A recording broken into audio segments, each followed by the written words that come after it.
Сәлем, YouTube'да қарапайым экономика. Біз бүгін ел үкіметі мен сол елдегі бизнес жайлы айтамыз.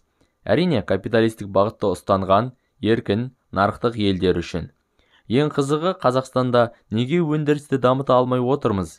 Ел үкіметі қалайша еркін бизнестің жолын бөгеп, дамуына кедергі жасауда деген сұрақтарға жауап береміз. Қазақстанда кеңес үкіметіне дейін кәсіпкерлік те, жеке кәсіпкерлер де болды. Алайда ел аумағында кеңес үкіметі орнағанда кәсіпкерлік саласы жойылды. Қазіргі заманауи бизнес Қазақстанда 1985-1987 жылдары ашыла бастады. Кейіннен Қазақстан тәуелсіздік алып, нарықтық экономикаға ауысқанда елде жеке кәсіп бастаушылардың саны артты. Арада 30 жыл өтті. Біздің кәсіпкерлік саладағы жеткен жетістігімізді білгіңіз келіп тұрған шығар. Алайда бәрі жақсы, керемет деп айта алмаймыз. Еліміздің валюталық кірісінің 50%-ын шикі мұнай сатудан табамыз. Әрі біздің бұл бизнесіміз иненің ұшында тұрғандай. Себебі Қазақстан экспорттайтын мұнай қорының 80%-ы бір құбыр арқылы ағылады. Ол құбыр Каспий құбыр желісі консорциумы деп аталады. Бизнес ережесінде бір тұтынушыға немесе бір ғана жеткізушіге 30%-дан артық басымдық беруге болмайды. Себебі ол тәуелділік тудырады. Ал бізде 80% мұнайымыз бір құбырға тәуелді. Қазір елімізде Қазақстанда жасалған шикізат болып есептелмейтін тауарларды экспорттайтын 550-ден астам компания тіркелген. Ірілі-ұсақты 4000-дай завод-фабрикалар жұмыс жасауда. Бұл әрине өте нашар көрсеткіш. Қазақстанның экономикалық дамуын әртараптандыру үшін бұл көрсеткіштерді кем дегенде 7 есе өсіруіміз керек. Бұл жай ғана экономикалық қаржылық проблема емес, бұл ұлттық қауіпсіздіктің мәселесі, анығырақ айтқанда, азық-түлік қауіпсіздігінің мәселесі. Мысалы, еліміз қант импортына тәуелді. Қазақстан азаматтары жылына 400 мың тонна қант тұтынады. Әрине, шет елдерден, әсіресе Ресейден әкелеміз. Алайда ең қызығы, Қазақстанда 4 қант жасаушы завод бар. Олар бар болғаны 10% қуатында жұмыс жасауда. Сонда біз қай жерде қателестік, қайтсек дамимыз? Бұл сұраққа жауап бермес бұрын, біз елде азаматтардың арасындағы ең үлкен қате пікірді жоюымыз қажет. Ол, ел үкіметі завод-фабрикалар салуы керек деген пікір. Осы ойдан арылуымыз керек. Дәл осы ел үкіметі завод-фабрикалар салуы керек деген пікір ел азаматтардың санасына кеңес үкіметі кезінде нақ орнығып алды да, қазірге дейін сол ойдан арыла алмай келеді. Болды. Ол кезең өтті, біз еркін нарықтық экономикаға аяқ бастық. Бұл жүйеде мемлекет бизнеске араласпауы керек. Мемлекет бизнеске жайлы жағдай жасап беруге міндетті, бірақ мемлекет бизнесмен болмауы керек. Себебі елдегі бизнесте мемлекеттің күші, қаржысы өте күшті. Егер мемлекет бизнесмен айналысатын болса, елде ешбір бизнесмен оған бәсекелес бола алмайды. Бұл мүмкін емес. Мысалға, мемлекет кірпіш шығаратын цех салды делік. Ол нарықтағы кірпіш шығаратын басқа да ірілі-ұсақты бизнесмендерді ығыстырып тастайды да, бағаны арзандатуы мүмкін, бірақ бұл жалпы экономикаға ешқандай оң әсерін тигізбейді. Мемлекет завод-фабрика салмайды. Оны жеке адамдар жасауы керек. Ал мемлекеттің басты жұмысы соған жайлы жағдай жасау. Қазақстан үкіметі осыны әлі де түсінбей келеді.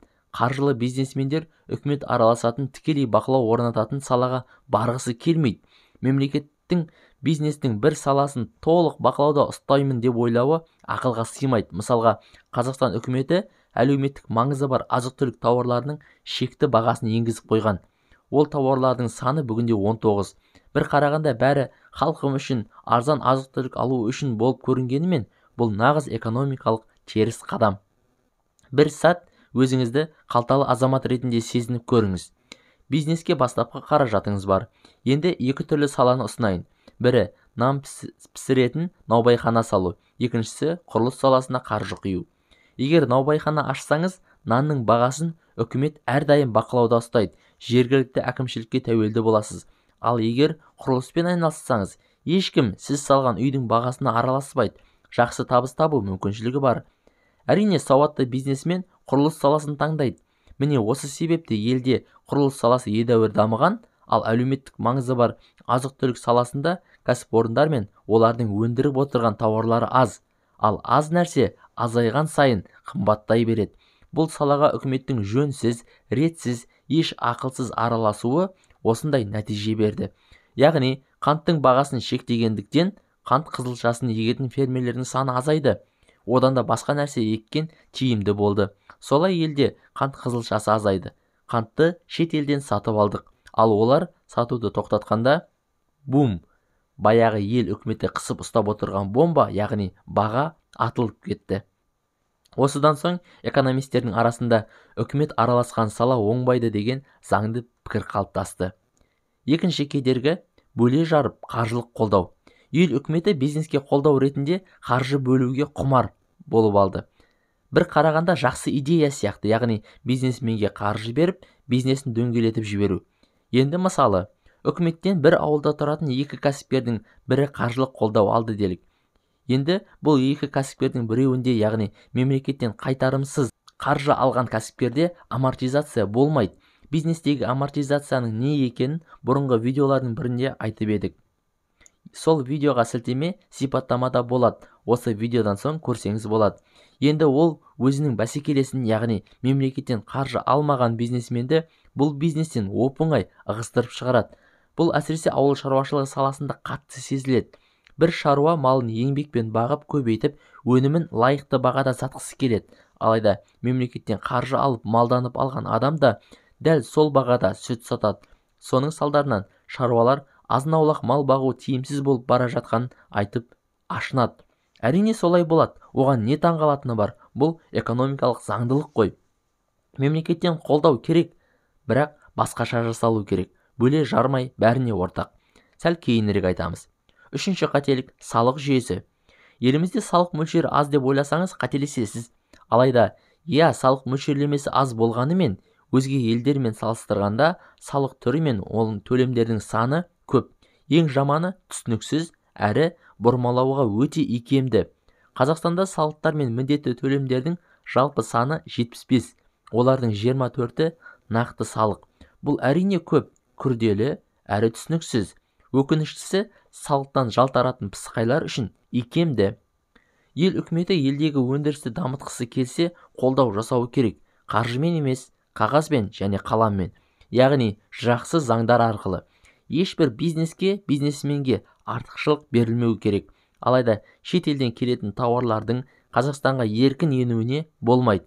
Осы тұрғыда Еуразиялық экономикалық одақ ел кәсіпкерлеріне үлкен кедергі. Қазақстан өндірісіне зиян бұл ұйымнан шығу қажет. Егер Еуразиялық экономикалық одақ туралы толыққанды видео көргіңіз келсе, комментарийге жазыңыз. Көп көрермен сұраса, жасаймыз. Салық жүйесі ашық әрі қарапайым болу керек.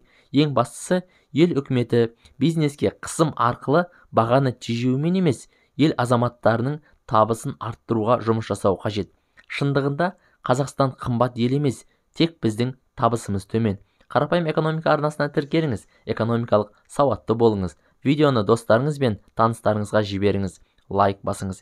Ең бастысы, біз сіз үшін комментарий бөлімін ашып қойдық.